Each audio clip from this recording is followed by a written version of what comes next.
दोस्तों, जैसे कि आप लोगों को बताया हुआ है कि जब भी किसी कुंडली में फर्स्ट हाउस में, सेकंड हाउस में, फोर्थ में, 7 में, 8 में या 12 में मंगल देव विराजमान हो जाते हैं, यानी मंगल देव बैठ जाते हैं वहां पे, तो कुंडली को मांगलिक माना गया है। चाहे वो लगन कुंडली में हो और चाहे चंद्र कुंडली में हो। दोनों कुंडलियों में फर्स्ट, सेकंड, फोर्थ, 7, 8 और 12th हाउस में अगर मंगल देव की पोजीशन बनती है, प्लेसमेंट बनती है, तो उस कुंडली को मांगलिक माना गया है। और यहाँ पे मंगल का जो एक प्रकार से दोष है वो अलग अलग टाइप का होता है, मतलब अलग अलग ये रिजल्ट देते हैं। जैसे पहले घर का मांगलिक, 7th हाउस का मांगलिक, 4th हाउस का मांगलिक, इनके सबके अलग अलग इफेक्ट हैं। लेकिन जो मुख्यतः है वो ये है, देखने में ये आया है कि जो दाम्पत्य जीवन होता है उसमें ज्यादा कड़वाहट का सामना करना पड़ता है। मतलब पति और पत्नी में मिठास नहीं रहती है। मंगलदेव को वैसे भी क्रोध का कारक माना गया है, लड़ाई झगड़े, दंगल कुश्ती, इन सब चीज का कारक माना गया है। तो क्या होता है, जब मंगल यहाँ पे विराजमान होते हैं तो बहुत ज्यादा प्रभावी हो जाते हैं और उनके निगेटिव इफेक्ट जातक को मिलते हैं। पुरुष को भी मिलता है और किसी महिला के होरोस्कोप में अगर ये पोजीशन बन गई, ये प्लेसमेंट बन गई, तो उनको भी मिलता है। इसमें से कुछ मांगलिक दोष तो ऐसे हैं जिनको लोग अवॉइड कर देते हैं, लेकिन 2 पोजीशन ऐसी है कि जिसको अवॉइड नहीं किया जाता है। एक तो अगर मंगलदेव 8वें घर में विराजमान हो, तो ऐसा माना गया है, खास करके जन्म लगन की कुंडली में या फिर चंद्रमा में भी अगर 8वें घर में मंगलदेव विराजमान हो गए तो फिर इसको पूर्ण रूप से मांगलिक दोष माना गया है। और अगर 12th हाउस में मंगलदेव विराजमान हो गए तो भी इसको मांगलिक दोष बड़ा वाला माना जाता है। अब इसमें क्या होता है कि मान लीजिए किसी कन्या की कुंडली में मंगल 8वें घर में विराजमान हो गए, तो शास्त्रों में या ज्योतिष में ये माना गया है कि उसको वैधत्व का सामना करना पड़ेगा, यानी विधवापन का सामना करना पड़ेगा। विडो इंग्लिश में जो कहते हैं, कहने का मतलब है कि पति के सुख में कमी हो जाएगी। कई बार ऐसा योग बनता है और कई बार स्थिति इतनी बिगड़ती है कि डिवोर्स की तरफ, मतलब तलाक होने के चांसेस बने रहते हैं। दोनों घर की बात बता रहा हूँ, 8वें घर में मंगल हो या 12वें घर में मंगल हो। और कई बार ऐसा भी देखा गया है दोस्तों कि रिश्ता होने में बहुत दिक्कत का सामना करना पड़ता है। बात चलती है,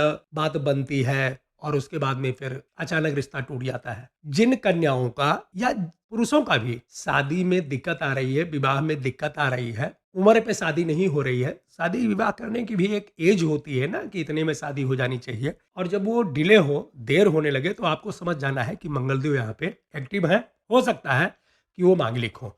शादी डिले करने के लिए कई प्लैनेट जिम्मेदार हैं, जिसमें 2 मुख्यतः है। अगर शादी डिले हो रही है तो उसमें शनिदेव का हाथ होता है।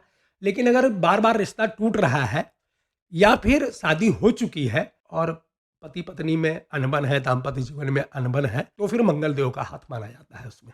इसमें राहु या केतु, इन सभी प्लेनेट को नहीं लिया जाता, क्योंकि राहु देव शादी को डिले नहीं करते हैं। अगर राहु देव आएंगे तो चटमंगनी पट ब्याह वाला काम हो जाता है, मतलब फटाफट सब कुछ हो जाएगा। राहु देव सेकंड मैरिज करवाते हैं, 2-2 शादियां करवा देते हैं। केवल मंगल और शनि, ये दोनों प्लेनेट हैं जो शादी के सुख को एक प्रकार से वंचित करने की कोशिश करते हैं। शनिदेव डिले करवाते हैं, लेकिन मंगल के नेचर में है शादी को तोड़ देना या दाम्पत्य जीवन का जो मिठास है उसको नहीं मिलने देना। ये मंगल का एक प्रकार से नेचर है। आपको ये बता रहा हूं कि जब भी किसी कन्या की कुंडली में या पुरुष की भी कुंडली में, लेकिन पुरुष का तो चल जाता है क्योंकि वो लोग मैच मेकिंग करते हैं कि भाई वो जैसे होता है ना कि कन्या भी मांगलिक चाहिए, लेकिन कन्याओं के रिश्ते में बहुत ज़्यादा देखा गया है देर सवेर होती है या फिर रिश्ता टूटने का डर बना रहता है। तो जब भी मंगल 8वें या 12वें घर में हो तो उसकी रिमेडी कैसे की जाती है, इसी के बारे में आज हम चर्चा करेंगे। बाकी मांगलिक दोष के बारे में तो आप लोगों को पता ही है। तो इसके लिए जो सबसे परफेक्ट रिमेडी है दोस्तों, क्या करते हैं हम लोग, क्या करते हैं कि मान लीजिए 8वें घर में मंगल है, किसी कन्या की कुंडली में है या 12वें घर में है या फिर लगन में भी है। लगन का मांगलिक भी एक प्रकार से पूर्ण रूप से मांगलिक माना जाएगा। हालांकि मैच मेकिंग की जाती है कि लड़का भी मांगलिक चाहिए, लेकिन कई बार मैच मेकिंग नहीं हो पाती आजकल के मॉडर्न जमाने में। तो उसके लिए रिमेडी क्या करना है कि जिससे मांगलिक दोष खत्म हो जाए, उसके बारे में आज आप लोगों को बताएंगे। इस मांगलिक दोष को खत्म करने के लिए, इसका निवारण करने के लिए सबसे अच्छा जो रेमेडी है, जो उपाय है, वो ये है दोस्तों कि इनका जो है, मान लीजिए किसी कोई कन्या है, किसी बहन बेटी की कुंडली है, तो उसके लिए सबसे अच्छा रेमेडी होता है कि उसका कुंभ विवाह करवा दिया जाए। अब ये विवाह कैसे होता है, कुंभ विवाह कैसे होता है, एक प्रकार से ये पद्धति है, जैसे घर में कोई आप जब तप या कोई पूजा पाठ करवाते हो, सेम वैसा ही होता है, लेकिन इसको कोई देखता नहीं है। मान लीजिए कोई फ्लैट में रह रहा है या कोई अपने घर में रह रहा है, तो उसमें क्या होता है कि जो पंडित होते हैं उसको लेके जाते हैं और वहाँ पे जो पूजा पाठ करने का जो नियम है, वैसे ही एक वेदी बनाते हैं। उसमें जो है कलश की स्थापना होती है। जो कलश की स्थापना होती है उसको एक प्रकार से भगवान विष्णु का रूप माना गया है, और वहीं पे उस कन्या का जो है, मतलब पूरा पद्धति होती है इसकी, टाइम लगता है 2 से 3 घंटा मान के चलिए आप, कभी कभी 1.5 घंटा, कभी 2 घंटा ऐसे ही लगता है।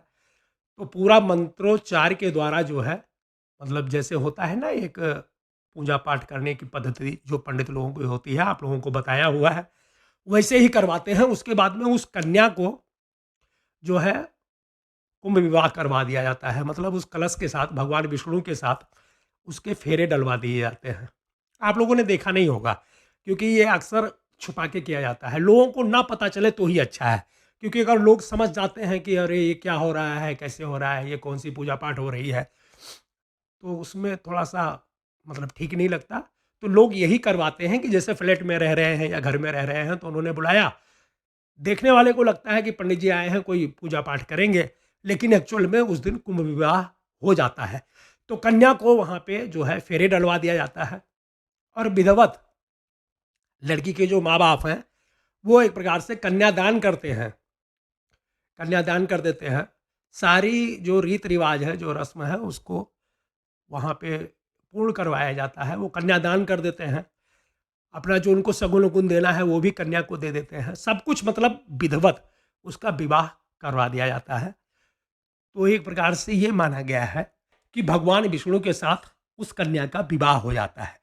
अब चूंकि गॉड से बड़े तो कोई है ही नहीं, भगवान से ऊपर तो कोई है ही नहीं, तो जितना भी दोष है ना उसका, जो एक प्रकार से जो दोष बना है, मैं क्या कह रहा हूँ आप समझ रहे हैं, तो वो भगवान के ऊपर, विष्णु भगवान के ऊपर चला जाता है। और चूंकि वो अजर अमर हैं, तो उनके ऊपर वो योग काम नहीं करता। एक तो ये रीजन हो गया, और दूसरा ये हो गया कि उसके बाद में तलाक भी हो जाता है, मतलब मंत्रोच्चार के द्वारा ही उस रिश्ते को तोड़वा दिया जाता है। तो कहने का मतलब शादी हुई, विवाह हुआ, कुंभ विवाह हुआ, और उसके बाद में उस कन्या का विवाह टूट भी गया। शादी हुई और फिर तलाक भी हो गया। लेकिन ग्रह के नज़र में, यानी प्लेनेट के नज़र में, या मंगल देव के नज़र में, या जो हमारी भौतिक व्यवस्था है, उसमें ये जो कन्या है ना, उसको एक प्रकार से एक मैरिज हो गई उसकी। अब जब शादी होगी उसकी, तो वो सेकंड मैरिज में गिनती होगी, यानी दूसरे विवाह में गिनती होगी। तो जो दोष होता है ना उसका, वो खत्म हो जाता है, मांगलिक दोष खत्म हो जाता है। अब क्या होता है कि आजकल के ज़माने में लोग बताते नहीं हैं, और कई बार पंडित लोग उस कुंडली की टाइमिंग को बदल देते हैं, क्योंकि उनको ये रिमेडी इतनी परफेक्ट है कि उनको लगता है कि ये मांगलिक दोष कट गया, और होता भी ऐसे है। कई बार हम लोगों ने ये रिसर्च किया है, आजमाइश किया है, और उसमें हमने देखा है कि जब मांगलिक दोष का निवारण कर दिया जाता है, तो लड़की की जो रिश्ते हैं फटाफट शुरू हो जाते हैं। मतलब बात हुई और मैरिज हो गई, और देखा गया है कि वो दाम्पत्य जीवन बड़े सुखी तरीके से निर्वाह करती है।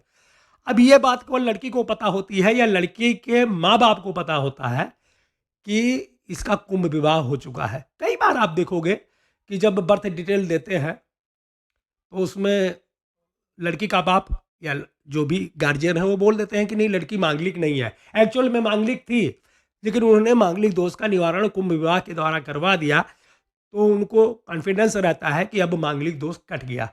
ये कटता भी बिल्कुल संपूर्ण रूप से कट जाता है। आप ये मान के चलिए कि अगर किसी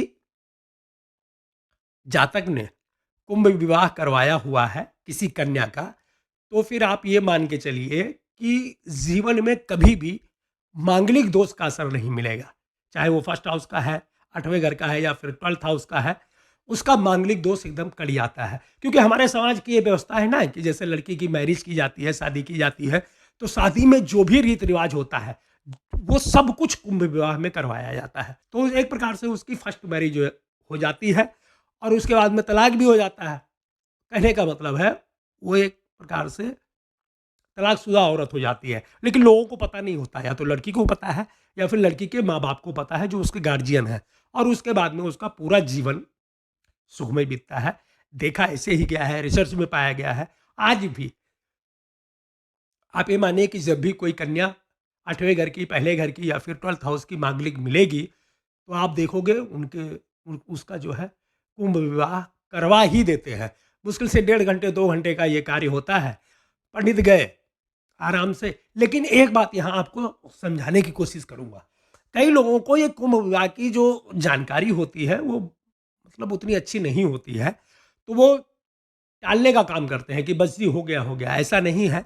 इसमें भी किसी विद्वान पंडित का सहारा लेना चाहिए और तरीके से विधिवत जैसे होता है वैसे करवाना चाहिए। आप यकीन मानिए, अगर आपने ये तरीका आजमाया तो आप आगे भी देखोगे, किसी के भी होरोस्कोप में देखोगे, मांगलिक दोष एकदम पूर्ण रूप से यहाँ पे कट जाता है, उसका निवारण हो जाता है।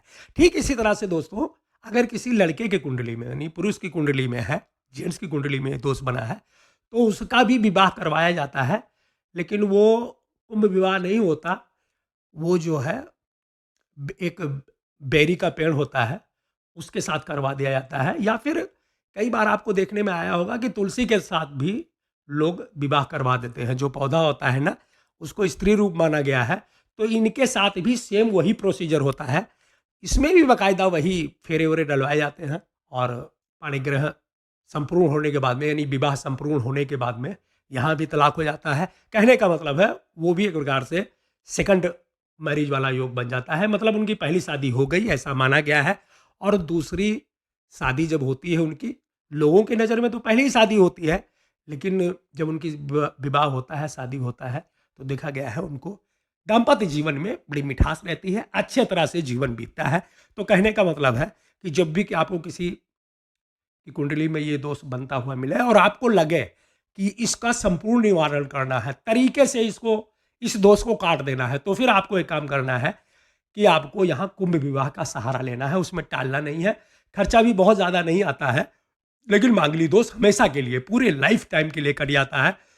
कंडीशन केवल यही है, शर्त केवल यही है कि जो विवाह करवाने वाला है वो पंडित भी थोड़ा विद्वान हो और तरीके से हो। टाइम तो लगेगा, 1.5 घंटे 2 घंटे लगेगा, कई बार 2.5 घंटे लगता है। और ये चुपचाप मतलब जिस घर में रहते हैं, जिस फ्लैट में रहते हैं, उसी में आसानी से हो जाता है और पूरा जीवन एक प्रकार से सुखमय बीतता है। मांगलिक दोष का निवारण करने के लिए जो सबसे बेस्ट तरीका है वो कुंभ विवाह ही माना गया है। और कई बार आप देखोगे, आपके भी नज़र में आएगा, जब आप आगे ज्योतिषी बन जाओगे तो आपको पता चलेगा कि लगभग 90% 95% लोग इस प्रक्रिया को अपनाते हैं। हालांकि वो बताते नहीं हैं, लेकिन आज भी इस प्रक्रिया को अपनाई जाती है।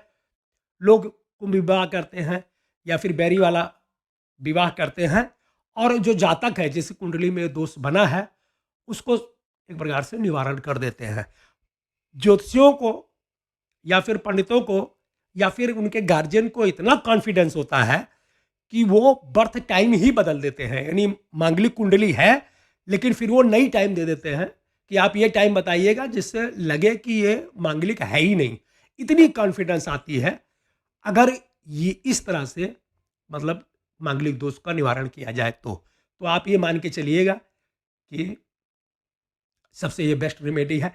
अब ये कुंभ विवाह करवाया कैसे जाता है, इसके लिए मैंने पहले आप लोगों को बता रखा है, पूरा विधिवत बता रखा है, और आगे फिर बताऊंगा कि इसका प्रोसीजर क्या है, मतलब इसका तरीका क्या है, कैसे कैसे करके तब ये कुंभ विवाह करवाया जाता है। उसके लिए भी मैंने ट्रेनिंग दी हुई है, लोगों को सिखाया हुआ है।